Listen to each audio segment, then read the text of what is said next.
할렐루야. 오늘도 저희들 가운데 새날을 허락하신 하나님께 감사하고 또 찬양을 드립니다.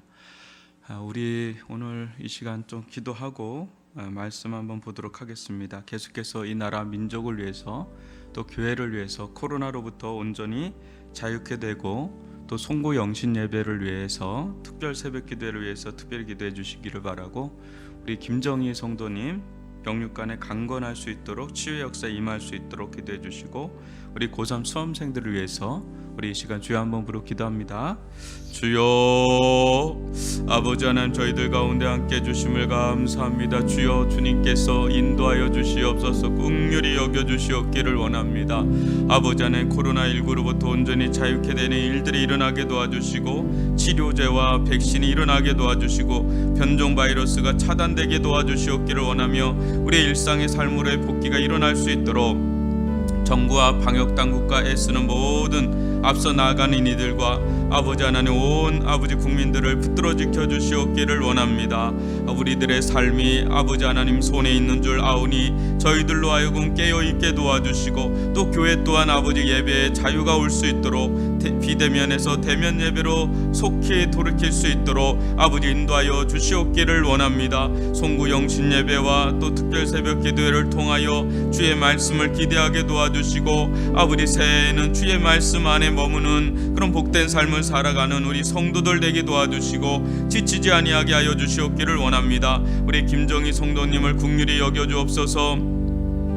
김정희 성도님 가운데 영육간에 강건하게 하여 주시되, 피부가 깨끗하게 나을 뿐 아니라 피부에 면역질환이 면역이 세워지게 도와주시고, 이 새살이 돋게 도와주시고, 열이 오르는 것이 낮아지게 도와주시고, 숙면을 취하게 도와주시옵기를 원합니다.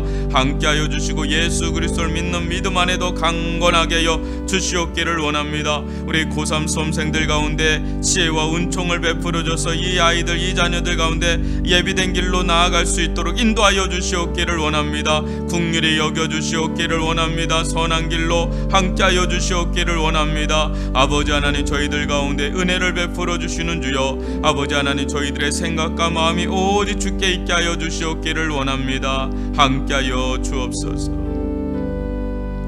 아버지 하나님, 저희들 가운데 새날을 허락하여 싸우니 또 한 해를 마무리 짓고 있는 이 가정 속에서 저희가 어떤 삶의 방향을 잡아야 될지 저희들로 하여금 보여주시고 깨닫게 하여 주시고 인도하여 주옵소서. 묵은 해를 저버리게 도와주시고, 또 이 속에서 배울 것을 배우고, 새로운 새해에는 새로운 배움에 또 새로운 길이 활짝 열릴 수 있도록 인도하여 주옵소서. 원근각처 있는 성도들, 어린아이부터 우리 어르신들, 또 한우분들 한 분 한 분들 오늘도 주님의 장중의 손으로 붙잡아 지켜 주옵소서. 예수님의 이름으로 기도합니다. 아멘.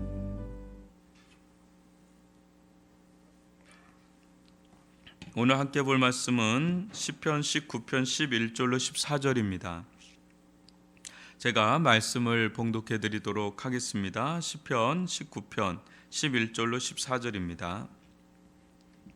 또 주의 종이 이것으로 경고를 받고 이것을 지킴으로 상이 크니이다. 자기 허물을 능히 깨달을 자 누구리요. 나를 숨은 허물에서 벗어나게 하소서. 또 주의 종에게 고의로 죄를 짓지 말게 하사 그 죄가 나를 주장하지 못하게 하소서.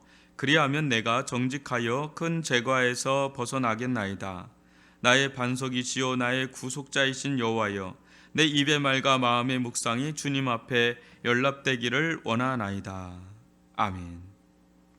오늘은 시편 사색 세 번째 시간으로 연락되는 마음의 묵상이란 제목으로 함께 말씀을 나누도록 하겠습니다.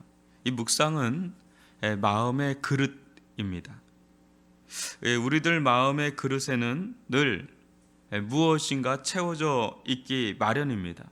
그것이 실현된 것이든 또 실현되지 않은 것이든 우리는 뭔가 우리 마음의 그릇에 채워놓지요. 또 어떤 거는 우리의 마음에 오랜 세월 장기 투숙하는 투숙객처럼 사는 게 있어요. 우리들 안에 꽉 이렇게 잡혀 있는 게 있어요. 그것이 이제 좋지 않은 것을 오랫동안 이제 마음에 품고 있다면 거기에 지배적인 영향을 받는데 부정적인 영향을 받겠죠. 그래서 때로는 회복되기 힘든 어떤 마음의 상처를 받기도 해요. 어느 때 여러분 그거 아시나요? 누가 뭐라 그런 것이 아닌데 자기 스스로 자해를 하듯이 이렇게 마음의 상처를 낼 때가 있어요. 지금 뭐 그 사람은 없을 수도 있어요. 그리고 그런 일이 일어나지 않을 수도 있는데 워낙에 네 마음의 틀 자체가 그릇돼 버리면 이런 일이 일어날 거야. 이런 일이 일어날 거야. 또 예전에 했던 사람이 이런 말을 했어. 이런 말을 그걸 계속 마음에 두는 거죠. 그러면 어때요? 상처를 자기가 받는 거예요. 상처도 받기도 하고 자기의 이제 자존감도 깨지고 낮아지고 부서지고 부정적인 일들이 이제 그런 일들이 내 삶과 내 마음에 막 이렇게 쌓이는 그런 경우가 있죠. 만약 이제 좋은 생각의 씨를 품고 또 좋은 마음을 품고 있다면 그것은 거의 불가능한데도 회복이 일어나요. 전혀 절망적인 상황인데 계속 이 사람은 아주 긍정적인 소망의 생각을 하고 긍정적인 마음을 갖고 막 이러면 이제 아무리 길이 없는 것 같아도 이제 회복을 경험하고 또 세워지게 되고 일어나게 되고 아름다운 열매까지도 맺게 되는 그게 우리의 마음의 묵상에 달려 있다라는 것을 우리는 뭐 경험을 하는 거죠. 이게 근데 내 마음대로 잘 안 되죠. 나는 이런 마음 또 이런 생각 나 이런 거 해야 되는데 이게 잘 안 됩니다. 그렇게 쉽지 않아요. 오늘날 우리들은 외부의 영향을 참 많이 받습니다. 그것을 우리는 일종의 시류라고도 말하고 대세라고도 말하고 트렌드라고도 말하죠. 사람들이 와 하고 우르르 따라가면 거기에 이제 민감해지기 시작하는 거죠. 연일 막 TV에서 뭐 유튜브에서 인터넷에서 막 쏟아내고 사람들도 내가 왜 그걸 따라가는지 모르고 안 따라가면 안 되는가 봐 하고 막 하다 보면 거기에 지배적인 생각이 하루를 보면 거기에 이제 지배당하고 있는 거죠. 그 생각과 그 말들과 그런 현상들 그때 거긴 굉장히 민감해지는데 반해서 우리 영혼이 때때로 굉장히 어두워지죠. 둔감해지죠. 그러면서 내가 정말 필요하지 않은 데에는 너무 민감해져 버리고 정작 민감해야 될 부분에 대해서는 굉장히 둔감해져 버리는 그런 일이 일어나면서 우리의 이게 마음이 방치되기도 하고 항폐화되기도 하고 막 이제 정말 우리를 지배하고 다스려야 될 존재에게는 잘 내주질 못하고 우리를 불법으로 우리를 함부로 점령해서는 안 되는 것들에 막 우리의 마음과 생각을 그냥 내버려 두는 그때 나중에 가면 참 황폐되어 있는 자신의 생각과 마음을 보게 되죠. 특히 우리들은 여러분 어때요? 여러분 하루를 살면서 무엇을 가장 많이 묵상하나요? 마음에 이렇게 품고 있는 게 뭔가요? 보면 대부분 아까 말한 그런 것들, 세상의 어떤 그런 흐름들, 또 사람이에요. 사람. 아내는 남편을 묵상합니다. 남편은 아내를 묵상합니다. 또 아이들은 부모를 묵상하거나 선생님이나 친구들을 묵상합니다. 또 직장에 다니면 어때요? 직장 상사를 묵상합니다. 또 부하 직원을 묵상합니다. 가까운 사람들 묵상합니다. 그 묵상을 하는데 이제 좋은 묵상을 하면 좋은데 남편의 말 한마디가 탁 꽂히면 하루 종일 그 사람을 묵상합니다. 처음에는 말을 묵상하다가 나중에는 그 남편 자체를 묵상하면서 이 인간이 하면서 막 일을 막 설거지하면서 막 바득바득하면서 내가 하루 종일 그 생각. 그래서 이제 남편은 몰라요. 자기가 무슨 말 하고 갔는지. 근데 아내 얼굴이 약간 표독스러워져. 그럼 뭔가 애들이 뭐 잘못했나 이렇게 생각하는데 알고 보면 본인이 제공했거든요. 남편도 매한가지예요. 남편도 아내가 뭐 말한 게 있는데 그게 꽂히면요 회사에 나가도 일이 손이 안 잡혀요.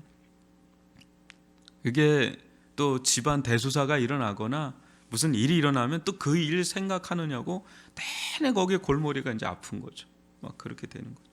직장 일은 어때요? 상사 말 한마디 딱 떨어지죠. 그러면 부하 직원들은 덜덜덜 떨면서 이제 커피 마시면서 뒤에서 뒷담화하기 시작하죠. 그 인간이 어째서 막 그러는데 또 그것도 듣다가 동료가 또 상사한테 또 얘기해요. 저 사람 그런 말을 은근슬쩍 또 얘기를 해줍니다. 그러면 아주 난장판이 되는 거예요. 정글이 따로 없어요. 먹고 먹히는 그런 세계. 근데 직장 상사도 마찬가지예요. 요즘에는 이제 상사가 아니죠. 이제는 갑과 을이 또 많이 바뀌고 있으니까. 그러니까 이제 그런 생각을 하다 보면 속에서 쓴물이 나오죠. 심지어는 이게 독이 나오잖아요. 그 독이 나오다면 아주 막 이게 말 한마디가 너무 독이 들어가 있는 말을 할 때가 또 있고요. 다윗도 그러한 경험이 얼마나 많았겠어요. 자기 장인어른이 자기를 죽이려고 하는데 수많은 원수 세력들이 막 오는데 얼마나 마음에서 그 생각을 하겠어요. 그 원수에 대해서 생각을 안 하겠어요? 하죠. 근데 하면 자기가 무너지는 거예요. 파괴되는 거예요. 똑같은 사람이 되는 거잖아요. 여러분 싸우면서 똑같아지는 거 아시죠? 싸우면 똑같아져요. 똑같으니까 싸우는 거예요. 그러니까 60kg하고 100kg하고 하면 싸움이 일어나겠어요? 비등하니까 싸우는 거죠. 그러니까 게임이 안 되면 안 싸우잖아요. 게임이 안 되겠구나. 우리는 싸우면 안 돼. 근데 비등하니까 싸우는 겁니다. 다윗도 그럴 수 있는 사람이죠. 근데 다윗은 워낙에 열세예요. 싸워도 안 되는 거죠. 그러니까 누구에게 가냐면 자꾸 하나님께 기대는 거예요. 자기가 기댈 거는 하나님밖에 없는 거예요. 그러니까 자기 힘이 있으니까 싸우는 거예요.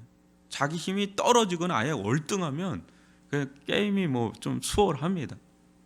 그래서 여러분 우리가 이 다윗을 통해서요, 다윗은 굉장히 현실적인 사람이에요. 근데 아주 현실적인 사람인데 현실을 살아가는 방식이 다른 것뿐이죠. 다윗을 다윗되게 한 영성이 뭐냐? 그거는 뭘 주로 마음에 품고 묵상했느냐에 따라서 달라진 거예요. 그런 어려운 상황에서도 어떤 것을 마음에 품고 있었느냐. 여러분 한번 14절을 보시면 이런 고백이 나오죠. 나의 반석이시오 나의 구속자이신 여호와여 내 입의 말과 마음의 묵상이 주님 앞에 연락되기를 원하나이다 그래요. 하나님께서 연락받으시기에 합당한 말과 마음의 묵상이 있다는 거예요. 하나님께서 연락하지 않는, 마치 가인의 제사처럼 연락하지 않는 게 있고 아벨의 제사처럼 연락하는 말과 마음의 묵상이 있다는 거예요. 그러니까 다윗은 삶의 기준이 다른 거예요. 한마디로 말하면 자신의 말의 기준, 마음의 묵상의 기준, 삶의 기준 자체가 아예 다르다 보니까 다른 삶의 방식을 추구하는 겁니다. 보통의 사람의 삶의 모습이 아니잖아요. 그죠? 너 죽고 나 죽고잖아요. 자기 이렇게 죽이려고 하는데 그 인간을 묵상해서 적을 알고 나를 알아야 백전백승이잖아요. 늘 그거라. 근데 다윗은 거기서 하나둘 더 나가요. 근데 이게 주된 거예요. 하나님 앞에 내 말과 내 마음의 묵상이 합당한가? 그게 자기의 인생의 싸움이에요. 그러니까 적과의 싸움이 문제가 아니라 하나님과 자신의 관계 싸움이 가장 우선된 싸움이라는 거죠. 그러니까 늘 하나님 앞에 내 말과 내 행동과 내 행동거지와 내 마음의 묵상이 합당한가? 받으실까? 그거를 가장 염두에 두고 살아온 사람이 다윗이라는 거죠. 이제 이것 자체가 이제 우리가 가장 다윗에게서 배워야 될 그런 모습이에요. 그러면 여러분이 시편 19편을 보면서 마지막 14절로 이걸로 끝나는데 다윗이 가장 주된 그의 묵상의 대상이 뭔지 아십니까? 그것은 하나님과 자기 자신이에요. 그래서 아우구스티누스에게 유명한 책이 고백록 말고 독백록이라고 또 있어요. 근데 그 독백록에 보면 자기가 독백을 하는 거예요. 자기가 질문하고 자기가 답변하고. 근데 그에게 그래요. 당신이 가장 원하는 게 뭐요? 이렇게 질문해요. 자기 스스로에게 질문하는 거예요. 그때 아우구스티누스가 뭐라고 고백을 하냐면 나는 하나님과 내 영혼을 알고 싶소 이렇게 얘기해요. 그러니까 아우구스티누스가 전 인생에 걸쳐서 진짜 알고 싶은 게 딱 두 가지였던 거예요. 하나님과 내 영혼. 근데 꼭 다윗이 그래요. 다윗이 그래요. 오늘 한번 말씀 한번 보면 그게 나옵니다. 이게 누구에게 이어지냐면 칼빈에게도 이어지잖아요. 그래서 하나님을 아는 지식과 나를 아는 지식에서 자라가라. 이게 신앙의 자람이에요. 그런데 그는 먼저 하나님을 알고자 하는 데서는 뭘 묵상했어요? 자연 계시, 또 말씀 계시를 통해서 하나님을 쉬지 않고 묵상한 거예요. 그냥 펼쳐진 자연을 통해서, 또 자기가 수중에 들고 있는 율법 책을 통해서 하나님을 궁구하고 묵상하고 묵상하기를 밤낮 쉬지 않고. 여러분, 성경을 대하는 태도에 있어서 다윗 이상으로 간 사람이 거의 없어요. 가장 탁월한 사람입니다. 한번 시편 119편을 보세요. 또 어제도 10절을 한번 보세요. 어제도 이거 가지고 우리 교육자들하고 나누는데 너무 충격적이지 않습니까? 금, 그 많은 순금보다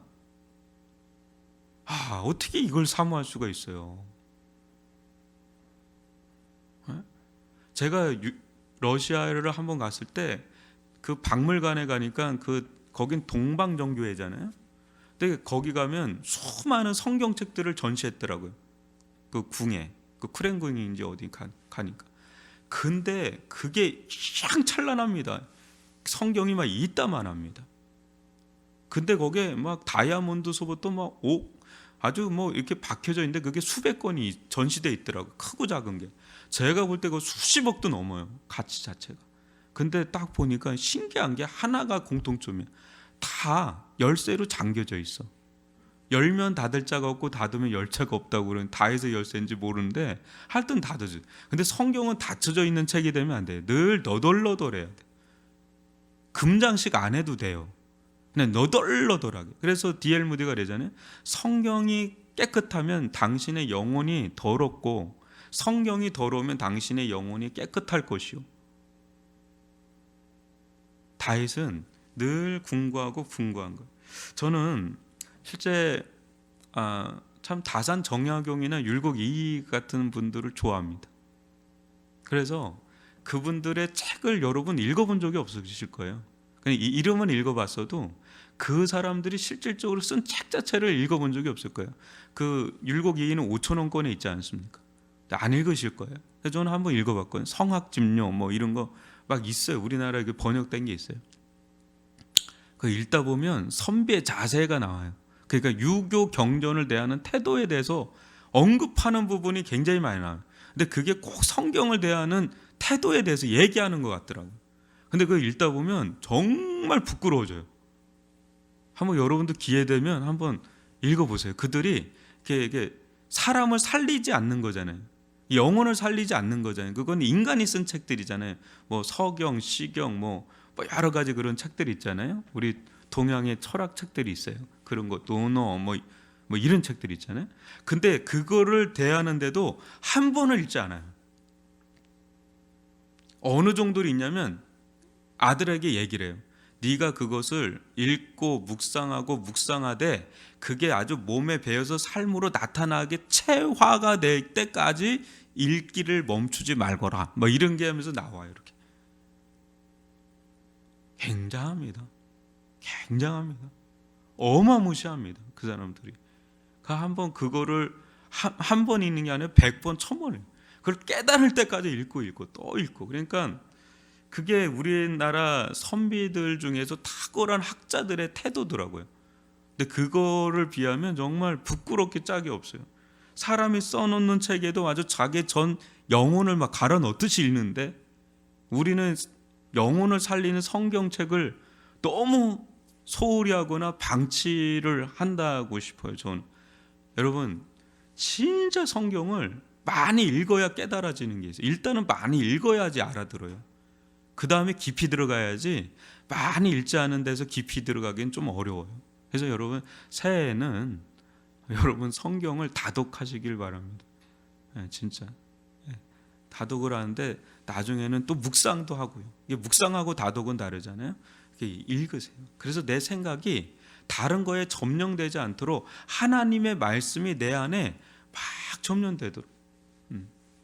제가 어느 날 인간극장을 한번 본 적이 있는데 전 그런 걸 좋아합니다. 근데 치매에 걸렸는데요. 이분이 성경을 알더라고요. 근데 성경 말씀을 기억을 하더라고요. 이게 세상 방송 아닙니까? 근데 그걸 기억하더라고요. 암송하고 묵상하고 또 공부하고 또 묵상하고 연구하고, 그러면서 여러분들이 우리의 사고 자체가 spiritual mind, 영적인 사고가 계속 일어날 수 있는 그런 생각을 해요. 설교 들을 때도 여러분들이 설교 들으면서 스스로 깨닫는 게 또 있으세요.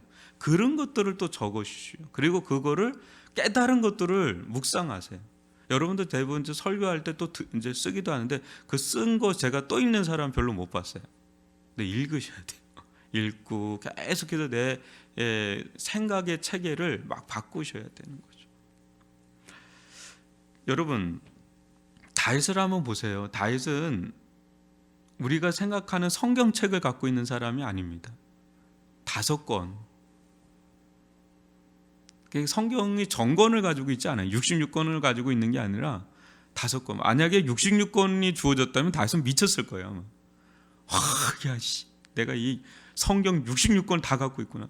아마 주야로 읽었습니다. 순권보다 뭐 엄청난 걸 더 쏟아냈을 수도 있어요. 그 다윗은 왕궁에서만 읽은 게 아니잖아요. 그가 평탄치 않은 광야 같은 곳에서도 읽었잖아요. 그러니까 우리는 너무 좋은 환경이에요. 성경도 완전히 우리에게 주어졌죠. 또 우리에게는 그래도 광야 같은 막 그 동굴에서 자고 그런 건 아니잖아요. 그렇게 호롱불도 있고 그런 건 아니잖아요. 너무 좋은 그런 환경에 지금 돼 있지 않습니까? 근데 다윗이 이렇게 읽고 또 읽었던 건 열정이죠. 하나님을 알고 싶었던 거예요. 그 자신에 대해서도 알고 싶었던 거고요. 그래서 여러분 보시면 이 마지막에 이제 묵상이 누구냐면 이제 자기 자신인데 11절로 13절을 다시 보세요. 또 주의 종이 이것으로 경고를 받고 이것을 지킴으로 상이 크니이다. 자기 허물을 능히 깨달을 자 누구리요? 나를 숨은 허물에서 벗어나게 하소서. 또 주의 종에게 고의로 죄를 짓지 말게 하사 그 죄가 나를 주장하지 못하게 하소서. 그리하면 내가 정직하여 큰 죄가에서 벗어나겠나이다. 여러분, 이 자연 계시보다 우리에게 더 직접적으로 영향을 미치는 것은 하나님의 말씀에 계신데, 이 하나님 말씀에 계실 가장 큰 특징은 자연 계시와 차이가 있어요. 자연 계시는 우리의 죄와 허물을 깨닫게 하지는 못해요. 근데 하나님의 말씀은 우리의 죄와 허물에 대해서 깨닫게 하는데, 특별히 허물 중에서도 숨은 허물이 있어요. 이게 드러난 허물, 그러니까 우리의 양심에 쉽게 파악되지 않는 허물들이 있다는 거예요.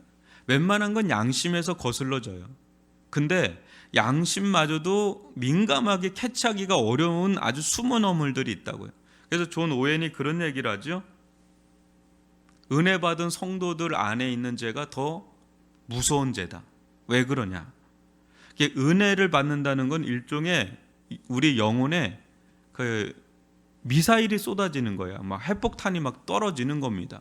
막 은혜의 핵폭탄이 막 떨어지고 은혜의 미사일이 막 떨어지면 웬만한 죄는 다 죽어요. 뭐 술 담배 하는 거 막 끊고 막 거짓말하고 막 말해서 막 욕설하고 막 그런 것들은 다 끊어지고 삶도 변화되잖아요. 그럼에도 불구하고 그의 논지는 그거예요. 그럼에도 불구하고 살아남은 죄라면 얼마나 사악하고 얼마나 강교하고 얼마나 강하겠는가라는 거예요. 일리가 있지 않아요? 그래서 아주 이런 죄들은 숨고 숨어서 이게 파악하기도 어렵단 말이죠. 그런데 이 하나님의 말씀의 빛이 계속 비치는 거예요. 계속 이 거룩하신 하나님의 말씀의 빛이 우리 영혼을 계속해서 비춰 들어오면 어떤 일이 일어나요?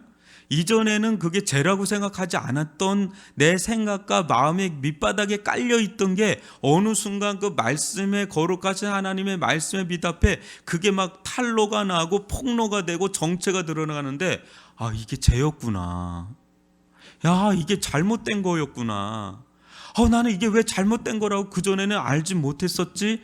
이런 일들이 일어나면서 거기서 이제 회개가 일어나고 이제 고백이 일어나고 변화가 일어나게 되죠. 여러분 아마 그런 경험을 했을 거예요. 저도 그랬거든요. 저는 뭐 고3 때까지 뭐 술 당구장 이런 데 가지도 않고 담배도 안 피우고 그랬던 사람이 그냥 모범생이었어요. 그런데 대학교 가서 전도를 받고 성경 공부를 해서 예수님을 1학년 때 만났어요. 그때 지존파가 유행이었는 아주 뭐 엄청났는데 지존파보다 더 사악한다는 인식을 제가 가졌단 말이에요. 그로부터 3년 뒤에 또 한 번의 깊은 회개를 경험을 한 적이 있어요. 근데 3년간 저에게 무슨 일이 일어났겠어요? 3년 동안 계속 말씀을 들은 거예요. 그 말씀을 듣는데 내가 전혀 죄라고 생각하지 않았던 것들이 죄라는 인식이 다가오더라고요. 도덕 윤리적으로는 죄가 아니에요. 전혀 죄라고 생각을 안 했던 거예요. 근데 숨은 허물이 그냥 막 드러나기 시작하는데 그때는 아주 디테일한 죄를 회개하는 시간을 하나님 갖게 하시더라고요. 아마 저뿐 아니라 여러분들도 그런 경험들이 없잖아 있으실 겁니다. 하나님의 말씀은요, 우리 영혼 깊은 곳 가운데 우리 스스로는 전혀 인지할 수 없는 것을 그거를 보게 합니다. 기준 자체가 다르니까. 세상의 기준으로 하면 뭐 괜찮은 건데 절대자가 되시는 하나님의 기준 앞에는 세상에선 죄가 아니라고 하는 게 죄가 돼버리는 게 있어요. 이제 그런 것들을 깨닫게 하는데 다윗은 그 중에서도 가장 경계하는 게 뭐냐면 지배적인 죄의 세력이 있다는 거예요. 그러니까 이것은 자기가 충분히 인식 가능한 거예요. 고의적인 죄의 세력이 있어요. 아까 말한 것들은 숨은 죄의 세력이라고 한다면 다윗이 정말 경계한 거는 이거는 하나님도 다루는 게 달라요. 이게 우리가 무의식적으로 인식하지 못하는 데서 짓는 죄하고 고의적으로 인식하면서 짓는 죄하고 하나님이 다루시는 게 다르죠. 근데 이 고의적인 자기가 인식을 하고 아는데도 불구하고 고의적으로 짓는 죄에 대해서 굉장히 엄하게 다루시고 이걸 또 경계를 또 다윗 또한 알기 때문에 경계를 해요. 근데 그게 자기를 실질적으로 지배하는 거예요. 지배할 수 있는 거예요. 여러분 숨은 허물들은 그렇게 드러나지 않아요. 잘 드러나면 그거를 이렇게 경계하겠죠. 근데 그거는 내 영혼이 이렇게 이렇게 인식하기가 너무 어려운 죄예요. 아주 숨어 있는 거, 아주 그 개가 굴 속으로 깊이 들어가 가지고 그 빼내기도 어려운 개딱지 같은 거 있잖아요. 그런 거, 그런 죄예요. 근데 우리를 실질적으로 영향을 미치는 거는 대부분 고의적이고 내가 아는 죄의 세력이에요. 근데 그게 나를 지배하지 않게 해달라는 게 다윗의 간구였어요. 자연 계시, 또 말씀 계시, 그다음 자기 영혼인데 자기 영혼에 대해서 긍정적으로 안 봐요. 하나님 앞에 죄인인 걸 알고 그 죄인 중에서도 고의적으로 나를 지배하려고 하는 그 죄의 세력이 파쇄되는 그게 이제 자기의 주적인 걸 알고 그 삶을 살아가는 게 다윗의 마음의 태도였던 거죠. 여러분 한번 잘 보실까요?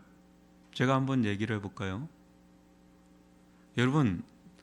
여러분들 죄를 짓습니까? 안 짓습니까? 이 온라인으로 듣는 여러분들도 죄를 짓습니다. 저도 그렇고 여러분도 그래요. 우리가 구원받고 거듭나도 성화의 과정을 가고 있는 것일 뿐 완전히 죄로부터 우리가 자유케 되지는 않았습니다. 근데 죄를 여러분 한번 생각해 보세요. 내가 인식 가능한 죄를 말하는 겁니다. 인식 가능한 죄를 짓는데 늘 변화무쌍하게 짓나요? 아니면 늘 짓는 거 짓나요? 오늘은 내가 요런 죄 졌다가 아니다 내일은 이런 죄 질 거야. 그 다음 날은 요런 죄 질 거야. 버라이어티하게 죄를 져야지. 너무 한 가지 죄 짓는 건 피곤해. 너무 재미없어. 월요일 날은 이런 죄, 화요일 날은 이런 죄, 수요일 날은 이런 죄, 목요일 이런 죄 이렇게 짓지 않아요. 그 2020년에는 이런 죄 졌다가 2021년에는 이런 죄를 주도적으로 지어야지 뭐 이렇게 하는 게 없단 말이에요. 대부분 똑같은 죄가 패턴이 똑같이 돌아가요. 사단은 쉽게 우리를 다룰 수 있어요. 그래서 우리 속에 있는 죄도 우리를 아주 쉽게 다뤄요. 아, 너는 요게 늘 넘어지더라. 요런 상황이 오면 늘 넘어지더라. 요렇게 그래서 거기서 계속, 그래서 거기서 지치게 만드는 거죠. 늘 그거예요, 여러분. 늘 그겁니다. 그 한 두세 가지. 갑자기 알코올 중독인 사람이 쇼핑 중독에 안 빠진다는 말이에요. 제 말은 알코올 중독에 걸린 사람은 늘 그게 유혹이요. 뭐 게임하는 사람이 갑자기 뭐 다른 거에 중독 안 돼. 거의 그거예요. 그러니까 그거예요. 그 주적이 있어요. 그 두세 가지. 거기서 도드라지고, 그게 극복이 안 되면 안 되는 거예요. 변화가 없어요. 인생 자체에 변화가 없어요. 삶에 변화가 없어요. 영적으로도 변화가 없습니다. 그래서 그걸 기도하고 있는 거예요. 다 또 자기의 고의적인 영향을 미친 죄가 있는 겁니다. 거기에서 자기가 지배되지 않게 해달라고, 벗어나게 해달라고. 그겁니다. 그거. 이제 우리의 이 주적이 그겁니다. 이제 이거를 극복하고 이게 변화될 때, 그때 이제는 거기서부터 완전히 승리를 하는 거예요. 그 다음에 또 다른 문제가 또 나오면서 깊어지는 거죠. 여러분, 우리들 가운데 은혜가 지배가 돼야 돼요. 은혜가 지배가 된다는 것은 곧 우리의 말과 마음의 묵상이 뭐에 지배당하느냐, 늘 넘어지는 죄가 우리를 지배하도록 내버려 두는 게 아니라 하나님께서 연락하시기에 합당한 그런 말과 마음의 묵상의 그릇이 돼 있어야 돼요. 이게 마음은 틀이에요. 그릇이에요. 그릇. 이게 어떤 그릇이냐, 그래서 하나님을 담을 수 있는 그릇이 돼야 돼요. 특별히 하나님의 말씀을 여러분 쫙 묵상하는, 그래서 그것이 하나님의 말씀과 내가 하나가 되는, 그래서 하나님의 말씀이 내 생각을 주장하고 내 마음을 주장하고 삶을 주장하기까지 묵상하는 그런 삶을 살아가시기를 주님의 이름으로 축원합니다. 그때요, 우리의 삶이 변화돼요. 우리의 삶도 변화되고 영혼도 변화되고 인생 자체도 변화돼요. 너무 좋은 선물을 여러분 우리는 받은 자들이에요. 너무너무 좋은, 다른 거 군더더기가 없이 이거 하나만 읽어도 될 정도의 선물을 받았어요. 그게 성경책입니다. 66권. 여러분 한번 묵상을 해보십시오. 그거를 마음에 두고 일하면서도 묵상을 할 수 있잖아요. 그냥 다른 거 하면 탁탁 쳐내세요. 뭐 남편 얘기, 아내 얘기 뭐 그거 다 쳐내고 오직 하나님과 하나님의 말씀을 한번 여러분들 마음의 그릇에 두려고 노력을 해보세요. 그럴 때 어느 순간에 내 마음의 틀이 바뀌고 생각이 바뀌고 마음도 바뀌고, 그러면서 내가 내 영혼을 이길 수 있는, 내 영혼의 죄의 세력에서 벗어날 수 있는 힘을 공급받게 될 줄 믿습니다. 이 은혜를 누리는 저와 여러분이 되기를 바랍니다. 오늘 이 말씀 가지고 기도하다가 돌아가도록 하고 마무리 짓도록 하겠습니다.